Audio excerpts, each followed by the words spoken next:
Приветствую вас на канале про кино. Здесь мы говорим только про те проекты, которые достойны вашего внимания. В этом ролике вас ждет очередная подборка сериалов, составленная по вашим рекомендациям. И если ты уже смотрел что-то из предложенного, обязательно дай свою оценку в комментарии. Этим ты поможешь кому-то с выбором. А мы продолжаем принимать от вас новые рекомендации, которые войдут в будущие ролики с упоминанием твоего ника.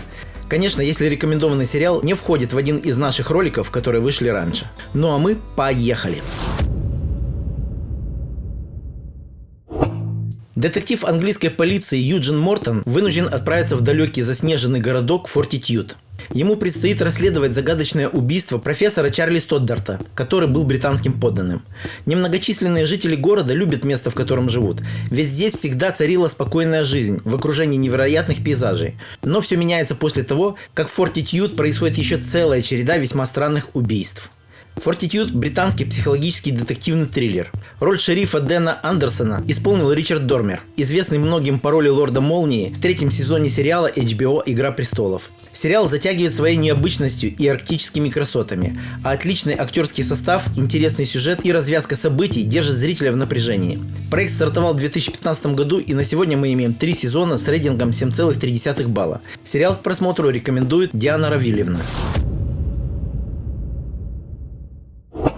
События разворачиваются в вымышленном городе Тембери. Жизнь Тони, журналиста местной газеты, рушится, когда его жена умирает от рака.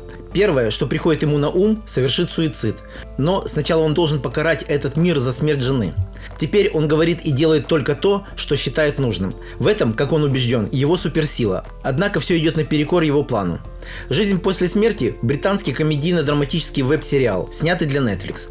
Титульную роль исполнил Рики Джервейс, обладатель 2 премий Эмми и 3 «Золотых глобусов». Первый сезон вышел в свет в марте 2019 года. И на сегодня мы имеем 3 сезона. Сериал хороший, жизненный, легко смотрится. Он дает возможность зрителю не только посмеяться, но и заставляет задуматься над некоторыми вещами. Так что если вы любите качественную драму с глубоким смыслом и британским юмором, этот сериал для вас. Свою рекомендацию дала наша подписчица Ирина Роде. Надеюсь, я произнес правильно. Главный герой – эксцентричный детектив Дирк Джентли. Он верит, что все во вселенной взаимосвязано и поэтому расследует дела необычным способом. Помогает ему в этом Тодд Бродсман. Вместе они погружаются в хаотичные и запутанные приключения, где судьба и случайные совпадения играют решающую роль. Холистическое детективное агентство Дирка Джентли – комедийный детектив. Это совместный проект британских и американских кинопроизводителей. Сериал основан на книгах Дугласа Адамса. Главные роли исполнили двукратный номинант на премию Тонни Сэмюэль Барнетт и Элайджа Вуд, известный зрителю по роли Фродо Бэггинса в трилогии «Властелин колец». Сериал отличается интересным необычным сюжетом, динамикой, оригинальностью и качественной актерской игрой. И если вы ценитель оригинальных и нестандартных историй, холистическое детективное агентство Дирка Джентли может стать хорошим выбором. Свою рекомендацию сериалу дал наш подписчик Олег Коваленко. Главная героиня этой истории – сержант полиции Кэтрин Кейвуд. Она работает в небольшом городке в западном Йоркшире. Во время очередного дежурства к Кэтрин обращается странный человек по имени Кевин. Он заявил о преступлении. Выясняется, что он задумал похитить дочь своего шефа с целью выкупа. В этом ему помогает местный наркоторговец. Кевин потерял контроль над преступником и просит Кэтрин помочь ему распутать это дело. «Счастливая долина» – это британский криминальный драматический сериал. Главную роль в проекте исполнила Сара Ланкашир. Не так давно Сара порадовала своих поклонников великолепным исполнением главной роли в кулинарном сериале «Джулия». Но вернемся к нашим баранам.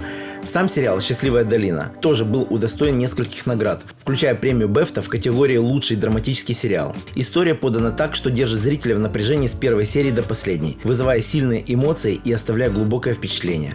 Сериал рекомендован нашей подписчицей с красивым ником Евангелин. Лили Чан – инженер-программист технологической компании в Сан-Франциско. Загадочная смерть ее парня, который не так давно был переведен в секретный отдел разработки, заставляет главную героиню начать собственное расследование. Ей удается узнать, что компания занимается проектом, способным моделировать прошлое и предвидеть будущее при помощи квантовых вычислений. Руководит проектом таинственный главный исполнительный директор компании Форест. «Разрабы» – научно-фантастический мини-сериал. Его оригинальный сюжет имеет глубокий философский подтекст, поднимающий вопросы о свободе воли. В основу идеи легла концепция о взаимосвязи и взаимной определенности всех явлений и процессов. Отличная режиссура и визуальный стиль создают уникальную и захватывающую атмосферу. Сериал имеет неспешный темп развития событий, что может затруднить восприятие тем, кто любит динамичные истории. Сериал с высоким рейтингом 7,6 балла рекомендует наш подписчик Александр Переслыцкий. 1995 год. Во время игры в парке исчезает 5-летний Джесси. Никаких следов ребенка так и не было найдено. Со временем родители мальчика потеряли всякую надежду когда-либо найти малыша живым. 20 лет спустя детектив Дэнни Кенвуд прибывает на место убийства. Проститутка Энни Грин стала жертвой жестокого нападения. Анализ ДНК с места преступления дает совпадение с ДНК Джесси, пропавшего 20 лет назад. «Пятерка» – британский сериал в жанре детективного триллера. Основой сценария послужила серия криминальных романов Харлана Кобена. Это интересная динамичная история без излишней жестокости, с отличным кастом и глубокой проработкой персонажей. Правда, некоторые зрители считают, что концовка немного затянута, но в целом сериал оставляет положительные впечатления. Сериал с рейтингом 7,5 балла рекомендует наша подписчица Катерина Мон. 1979 год. ФРГ. Террористы устраивают взрыв жилого дома. Через какое-то время молодая британская актриса Чарли знакомится в Греции с мужчиной по имени Джозеф. Ему удается убедить девушку поехать с ним в Афины. В результате выясняется, что новый знакомый совсем не Джозеф, а агент Моссада по имени Гарри Беккер. Так Чарли оказывается втянутой в противостояние между израильской разведкой и палестинскими террористами. «Маленькая барабанщица» – британский сериал, основанный на одноименном шпионском романе писателя Джона Ле Карре.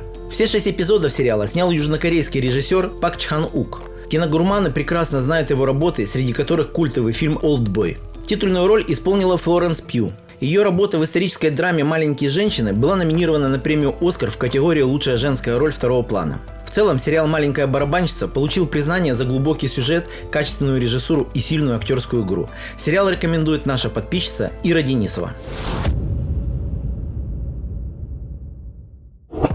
Действие этого сериала начинается в наши дни. Пожилая женщина Эллен Греко пишет непростую историю своей детской и юношеской дружбы. Зрителя переносят в бедный неаполитанский квартал 1950-х годов, где растут Лену и Лила. Девочки умные и амбициозные, но дерзкая Лила не может продолжать учебу из-за финансовых проблем семьи, а целеустремленная Лену, благодаря поддержке учителей, продолжает образование.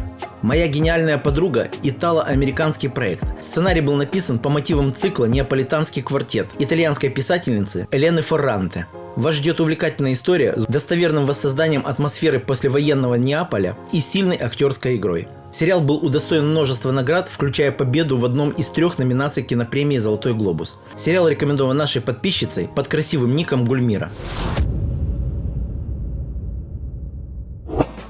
На сегодня у меня все. Напоминаем, что ты можешь поддержать наш канал донатами. Для этого найди кнопку или ссылку в описании ролика, и мы будем безмерно тебе благодарны за твою щедрость. Всем пока-пока, услышимся!